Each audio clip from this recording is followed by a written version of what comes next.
Assalamualaikum warahmatullahi wabarakatuh. Halo semuanya, saya Salwa Zaskia Kurniawan. Di sini saya akan membahas kasus Brianna Lopez, bayi yang 5 bulan mengalami siksaan dari keluarga kandungnya sendiri hingga meninggal dunia.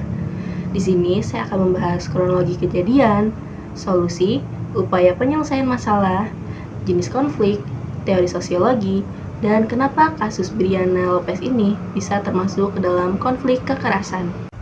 Orang yang terlibat dalam kasus ini, yang pertama ada Brianna Lopez, yang kedua Stephanie Lopez, yang ketiga Andrew Walters, yang keempat Stephen Lopez.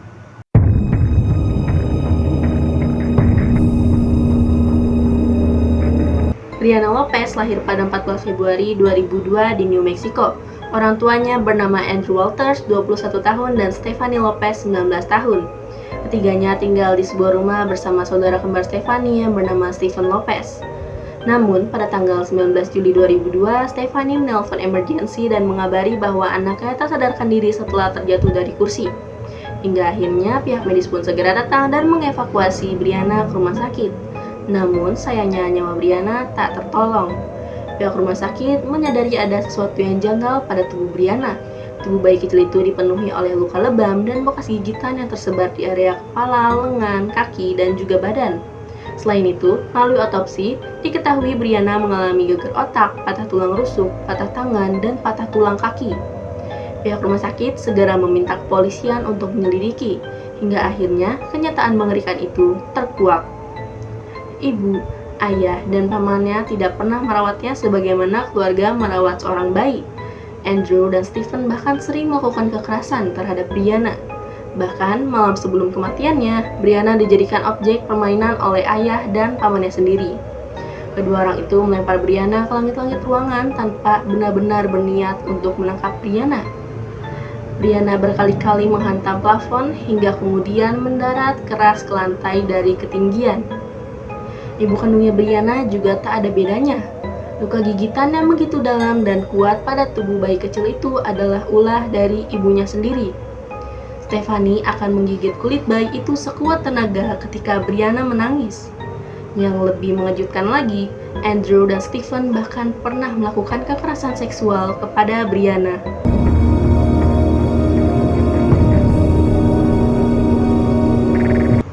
Selanjutnya ada solusi agar kasus ini tidak terulang kembali. Yang pertama ada peningkatan pengawasan dari Lembaga Perlindungan Anak. Yang kedua, sistem perlindungan hukum yang lebih tegas.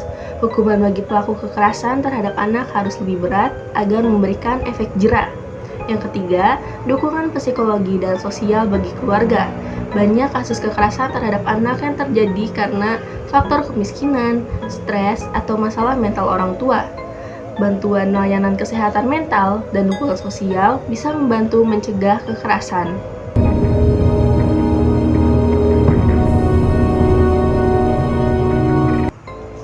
Upaya penyelesaian masalah dalam kasus ini adalah penegakan hukuman terhadap pelaku.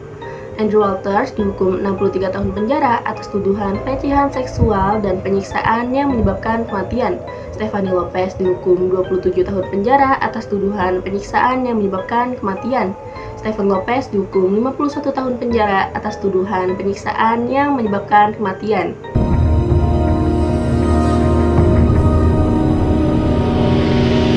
Menurut saya, kasus ini termasuk ke dalam teori sosiologi interaksionisme simbolik.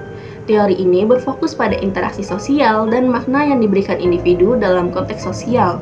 Dalam kasus ini, interaksi antara anggota keluarga dan bagaimana mereka memaknai peran dan tanggung jawab mereka dapat memberikan wawasan tentang dinamika yang menyebabkan kekerasan dan pengabaian. Yang kedua, ada teori struktural fungsional. Teori ini melihat masyarakat sebagai sistem yang terdiri dari bagian-bagian yang saling berinteraksi untuk menjaga stabilitas. Dalam konteks ini, kegagalan sistem sosial dan hukum dalam melindungi anak-anak dapat dilihat sebagai disfungsi yang mengganggu keseimbangan sosial.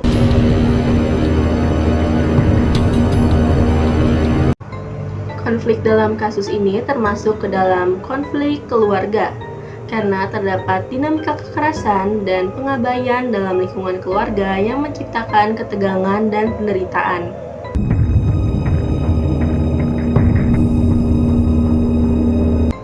Kasus Brianna Lopez termasuk dalam konflik kekerasan karena melibatkan penganiayaan fisik yang parah terhadap seorang anak, menciptakan dampak psikologis dan sosial yang mendalam.